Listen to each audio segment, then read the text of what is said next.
Hello guys, welcome back to my channel, tempat belajar untuk lolos tes CPNS sekali tes bersama saya, Venesia Simanjuntak.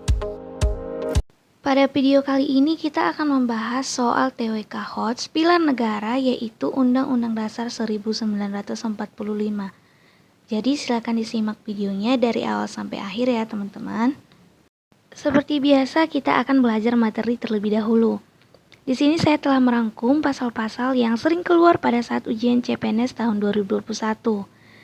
Yang pertama itu pasal 1 dengan ada 3 ayatnya.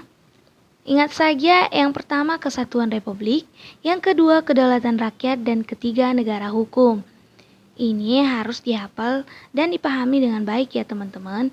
Kemudian pasal yang kedua, ada 3 ayat juga. Yang pertama, MPR dibentuk berdasarkan Dewan Perwakilan Rakyat ditambah Dewan Perwakilan Daerah dipilih melalui pemilu.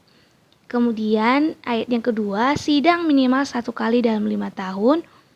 Pasal 2 ayat yang ketiga, putusan berdasarkan suara terbanyak. Dan untuk pasal yang ketiga mengenai MPR, ada 3 juga. Yang pertama, dapat mengubah undang-undang dasar. Yang kedua, mengangkat presiden dan wakil presiden. Dan hanya dapat memberhentikan presiden dan wakil presiden dalam masa jabatannya. Untuk pasal yang keempat ada 2 ayat. Yang pertama, presiden memegang kekuasaan pemerintahan. Dan yang kedua, presiden dibantu oleh 1 orang wakil presiden. Dan pasal yang kelima ada 2 ayat. Presiden mengajukan rancangan undang-undang ke DPR dan Presiden menetapkan peraturan pemerintah. Untuk pasal yang ke-6, saya sudah rangkum juga pasal 6A ayat 1, Presiden dipilih 1 pasangan oleh rakyat. Ayat yang kedua, calon presiden diusulkan partai politik atau koalisi. Ayat yang ketiga, ingat saja calon presiden itu dengan lebih besar 50% suara dan minimal 20% per provinsi yang kemudian akan dilantik oleh presiden. Ayat yang keempat, kalau tidak ada 2 calon yang terunggul, maka akan dilakukan putaran kedua pemilihan. Dan ayat yang kelima, mengenai tata cara pemilihan presiden yang diatur oleh undang-undang. Kita masuk ke pasal yang ke-7.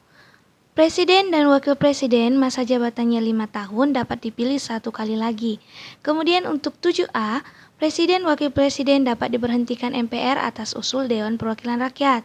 Pasal 7B ayat 1, usul pemberhentian dari DPR harus diperiksa Mahkamah Konstitusi terlebih dahulu. Ayat 2, usul DPR berdasarkan fungsi pengawasan. Dan pasal 7C, presiden tidak dapat membubarkan DPR. Jadi, presiden tidak dapat membubarkan DPR lagi ya teman-teman. Kita masuk ke pasal 8. Ada 3 ayat. Yang pertama, presiden berhenti sementara diganti oleh wakil presiden. Ingat saja ya teman-teman. Ayat yang kedua, jika wakil presiden kosong, maka MPR sidang dan memilih wakil presiden minimal 60 hari. Ini waktunya, ingat ya teman-teman, minimal 60 hari. Kemudian ayat yang ketiga, jika presiden dan wakil presiden berhenti, maka yang memerintah itu adalah Menlu, Mendagri, dan Menhan. Baik, sekarang kita masuk ke contoh soal. Silakan dijawab terlebih dahulu. Nah, mari kita bahas bersama-sama.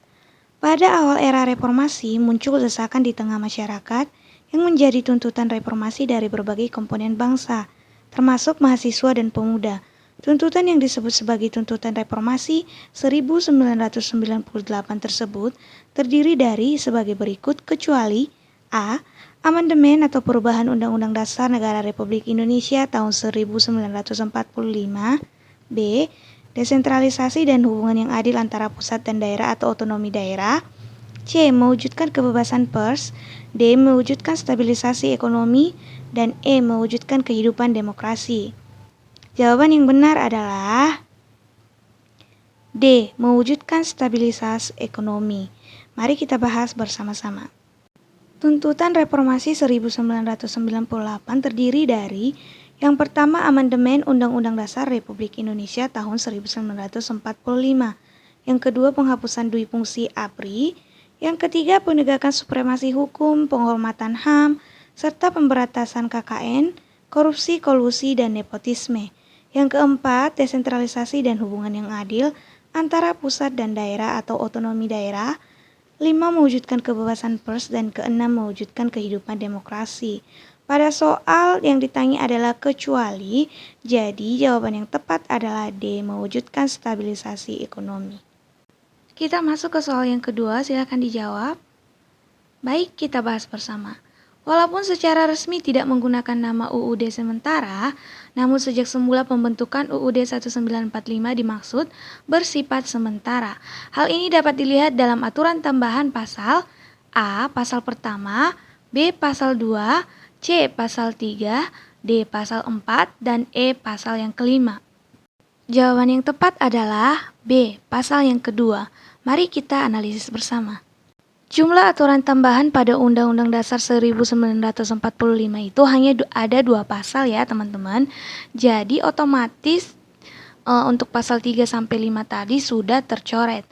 Pasal yang pertama itu mengenai MPR ditugasi untuk melakukan peninjauan terhadap materi dan status hukum ketetapan Majelis Permusyawaratan Rakyat sementara dan ketetapan Majelis Permusyawaratan Rakyat untuk diambil putusan pada sidang MPR tahun 2003.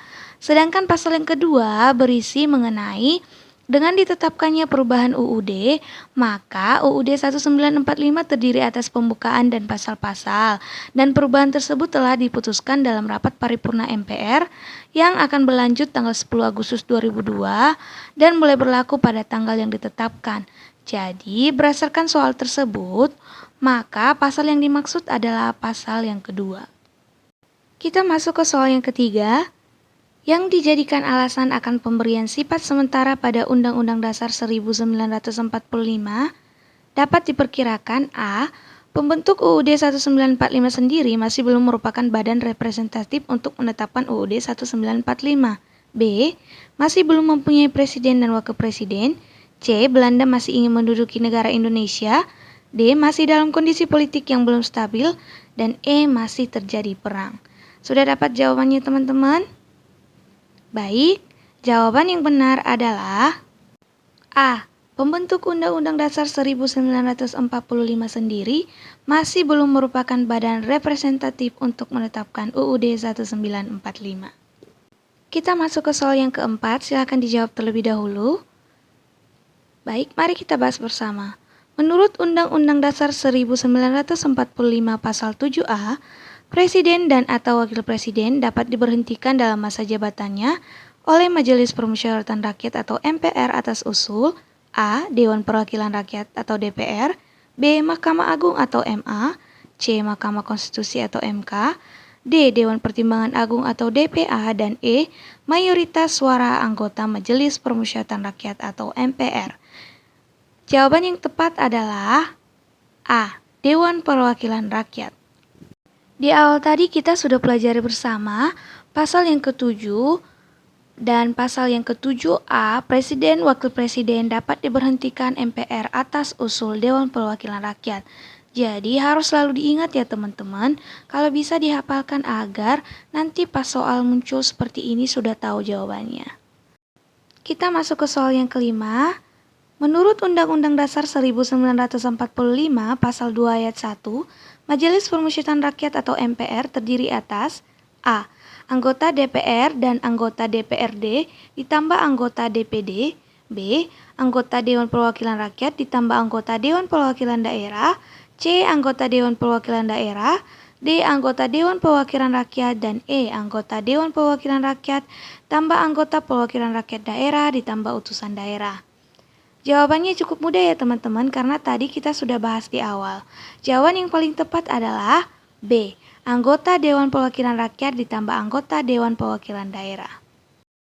Teman-teman harus selalu ingat, untuk pasal yang kedua itu, MPR itu dibentuk oleh DPR dan DPD dan melalui pemilu. Sidangnya minimal 1 kali dalam 5 tahun dan berdasarkan suara terbanyak. Sedangkan untuk pasal yang ketiga tadi, MPR itu berhak mengubah undang-undang dasar, mengangkat presiden dan wakil presiden, dan hanya dapat memberhentikan presiden dalam masa jabatannya. Nah teman-teman, sekian dulu pembahasan kita mengenai pilihan negara Undang-Undang Dasar 1945.